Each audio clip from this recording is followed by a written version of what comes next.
If you are just entering into the EV market, chances are the Tesla Model Y and the Mach-E might be on your shopping list. If so, which car is right for you?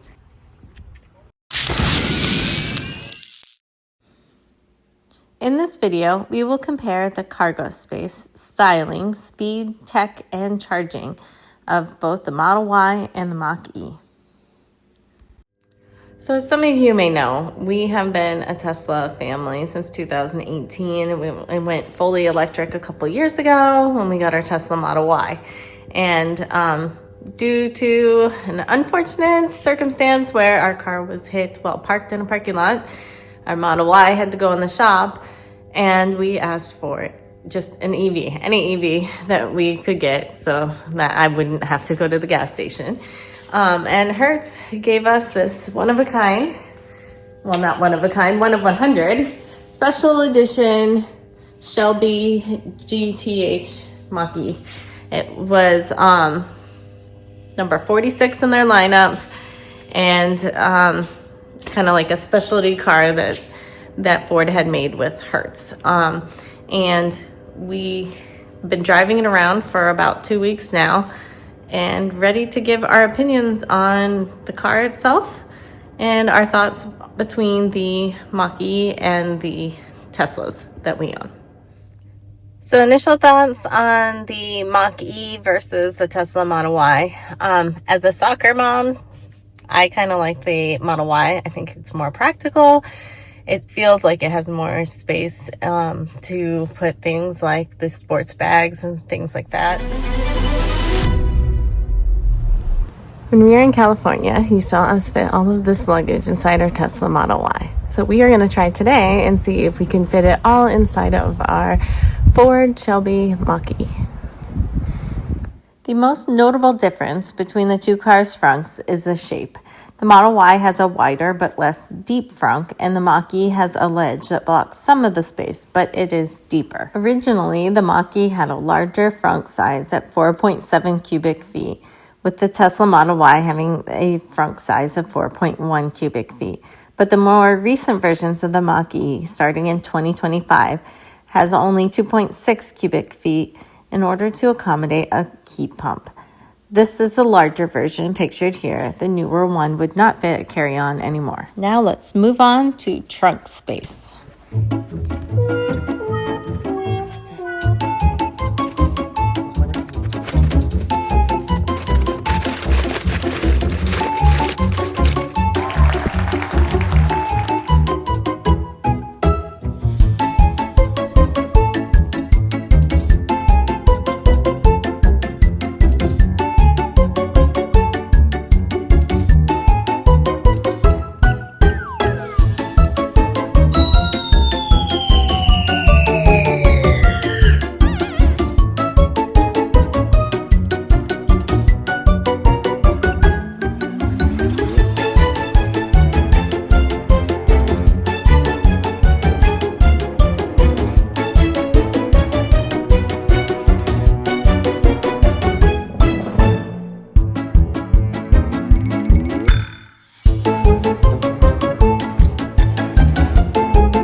This is why I gave this category to Tesla. There quite simply is just more usable space in the Tesla.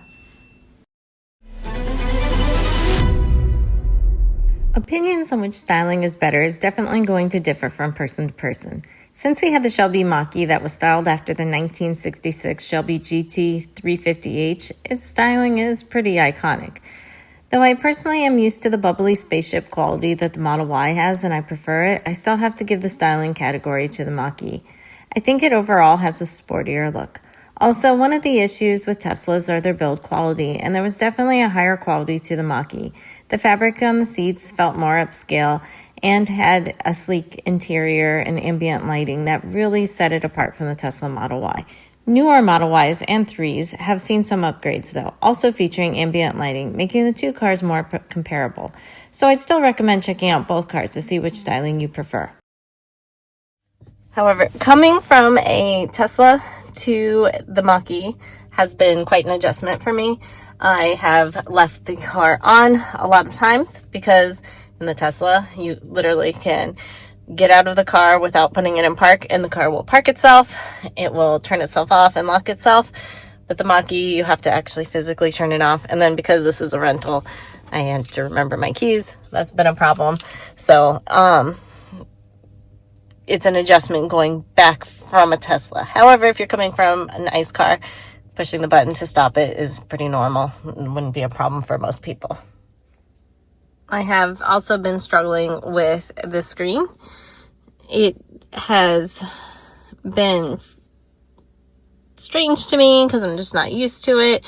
And having the knob in the screen, a lot of people really like a knob, and there's a lot of Tesla people that complain that they wish they still had volume knobs and things like that, and more buttons. I think probably people that are early switching over and just not used to it, because technically the Tesla does have a scroll wheel on the steering wheel that acts as a knob, but I just don't understand it entirely because you always have this much of the screen being blocked, at least that I can tell, being used for the AC or volume controls and things. So that actually leaves your screen, which is still large, but it shrinks the usable space on the screen. And the Tesla, the entire screen almost, and if you want to swipe down and take off the AC, the whole screen is your visuals. So that is something that is also an adjustment that, again, would probably not bother somebody new to the EV, but it is more different as a Tesla owner. Also, we had a lot of fun with the propulsion sounds.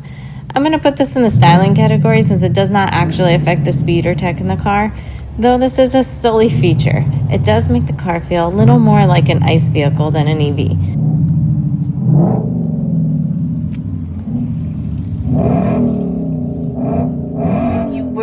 A car person, you like the old muscle cars, the Mach-E would be a really cool car to have.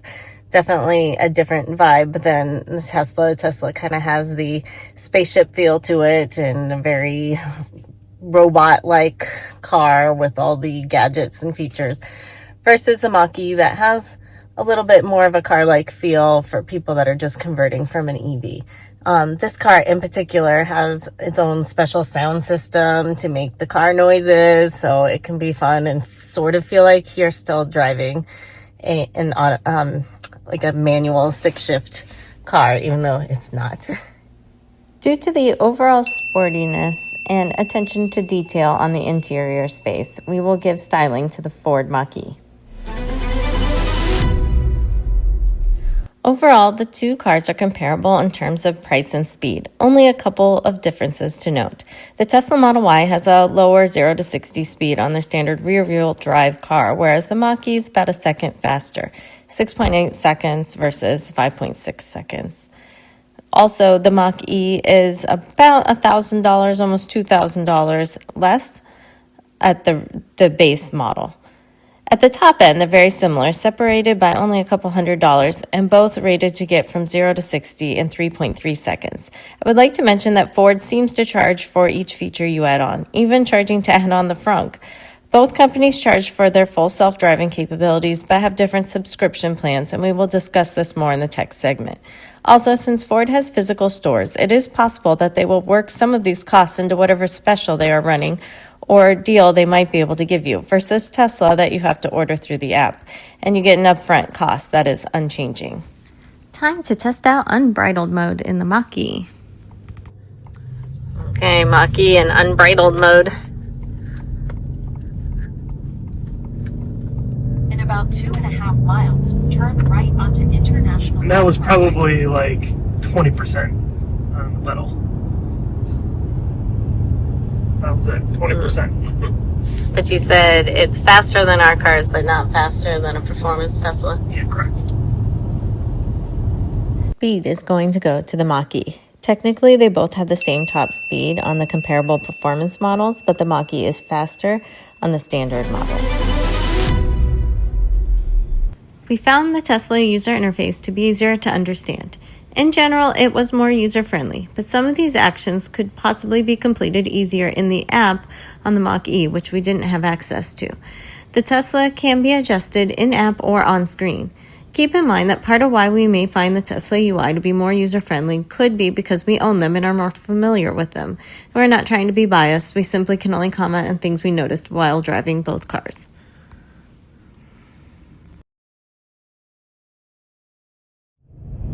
Okay, so we started our little day trip in the Ford Mach-E rental that we have, and we have already run into some issues. Zach is having a hard time trying to figure out if the BlueCruise is working. It's not very clear. He was getting pretty frustrated with that. It seems that it only works on some stretches of the highway. Meanwhile, our FSD and the Tesla literally drove down a dirt road in the middle of nowhere. So it's an adjustment for us. Also, I've just spent the last 5 minutes listening to him freak out because the CarPlay using Apple Maps took us to the wrong spot, and he's losing his mind and saying this is why he only uses Google Maps. Gave up Apple Maps another chance, but so I had to verify, double, triple check, and put in a different location because I could not find the one that we were going to. So hopefully we'll make it there soon. Okay, so you have activated the BlueCruise. That's why it has a little blue circle around it. Or I think so. Here's the thing. I watched the instructional video, and it talked about how you get the little blue thing. I mean, it is telling me to keep my hands on the wheel, so I think it's on.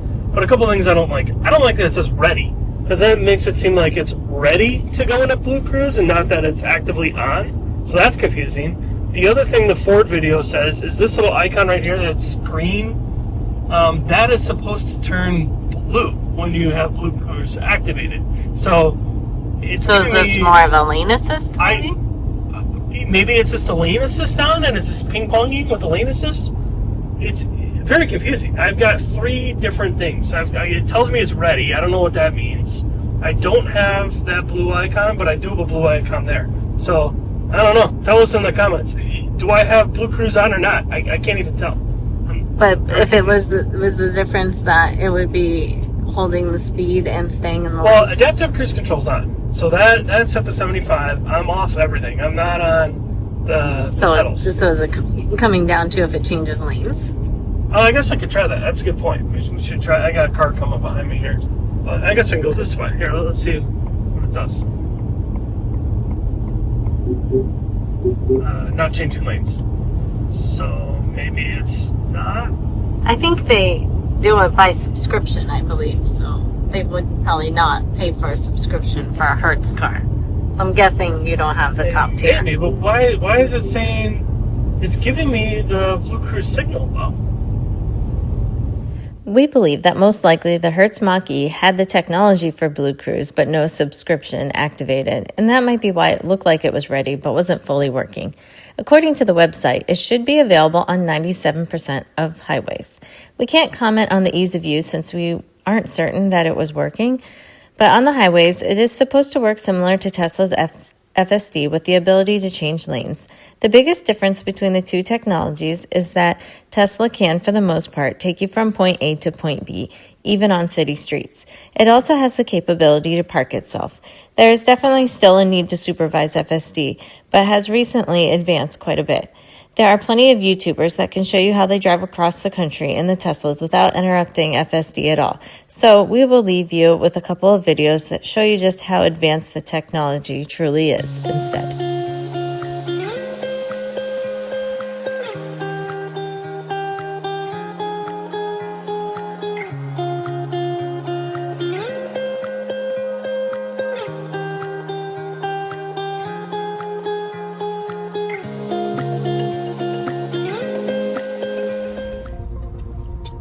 So we have alternating one way because they're doing some construction on FSD. Let's see if we can get it. So far, so good.